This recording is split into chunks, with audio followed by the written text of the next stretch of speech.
কৰিব দিয়া নহ'ব BBFCL জীয়াই ৰাখিব লাগিবই BBFCL জীয়াই ৰাখিব লাগিবই BBFCL জীয়াই ৰাখিব লাগিবই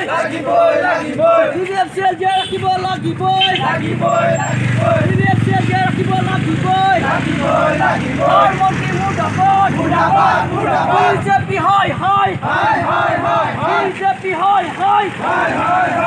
BJP হয় কেন্দ্ৰীয় মন্ত্ৰী হয় মন্ত্ৰী মুৰ্দাবাদ কামৰূপ হাট কাৰখানা জীয়াই ৰাখিব লাগিবই BBFCL বন্ধ কৰিব দিয়া নহ'ব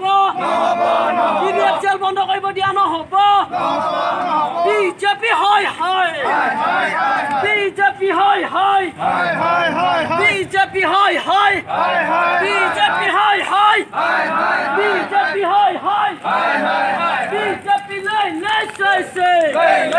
BJP lei BJP go back BBFCL জীয়াই ৰাখিব লাগিবই BBFCL বন্ধ কৰিব দিয়া নহ'ব হাট কাৰখানা আমাক লাগিবই কামৰূপ হাট কাৰখানা আমাক লাগিবই হাট কাৰখানা আমাক লাগিবই ক্লাব জিন্দাবাদ BJP হয় BJP হয় BJP হয় BJP মই মতালি বন্ধ কৰক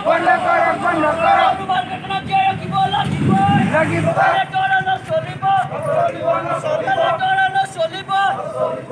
BJP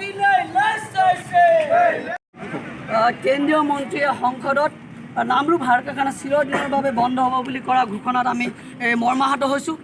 নামৰূপ হাট কাৰখানা আমাক লাগিবই যিহেতু উত্তৰ পূৰ্বাঞ্চলৰ একমাত্ৰ হাট কাৰখানা হ'ল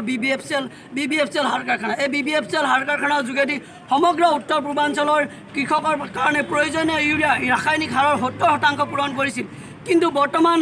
প্ৰথম আৰু দ্বিতীয় ইউনিট বন্ধ হোৱাৰ লগে লগে তৃতীয় ইউনিটৰ দ্বাৰা অসমত সাৰ যোগান ধৰি থকা হৈছিল তৃতীয় ইউনিটটো জয়ী হৈ যাবলৈ ধৰাত চতুৰ্থ ইউনিট স্থাপনৰ কাৰণে যি ব্যৱস্থা গ্ৰহণ কৰিছিল কিন্তু বিজেপি চৰকাৰে শাসনলৈ অহাৰ আগত কৈছিল যে নামৰূপ হাট কাৰখানা চতুৰ্থ গোট স্থাপন কৰা হ'ব কিন্তু ভুৱা প্ৰতিশ্ৰুতি দি বৰ্তমান বিজেপি চৰকাৰখনে চতুৰ্থ গোট হাট কাৰখানা নিৰ্মাণৰ কোনো ব্যৱস্থা গ্ৰহণ নকৰি সিদিনা সংসদত যি নামৰূপ হাট কাৰখানা চিৰদিনৰ বাবে বন্ধ হ'ব বুলি ঘোষণা কৰিছে তাৰ আজি আমি প্ৰতিবাদ জনাইছোঁ সদৌ অসম ছাত্ৰ সন্থাৰ আহ্বানত আজি এই প্ৰতিবাদী কাৰ্যসূচী আমি ৰূপায়ণ কৰিছোঁ আৰু বিজেপি চৰকাৰক আমি সকিয়ানি প্ৰদান কৰিছোঁ যে নামৰূপৰ যি হাট কাৰখানা জীয়াই ৰাখিব লাগিব অন্যথা কিন্তু সমগ্ৰ ডিব্ৰুগড় জিলাবাসীয়ে আমি প্ৰতিবাদী কাৰ্যসূচী গ্ৰহণ কৰিবৰ কাৰণে বাধ্য হ'ম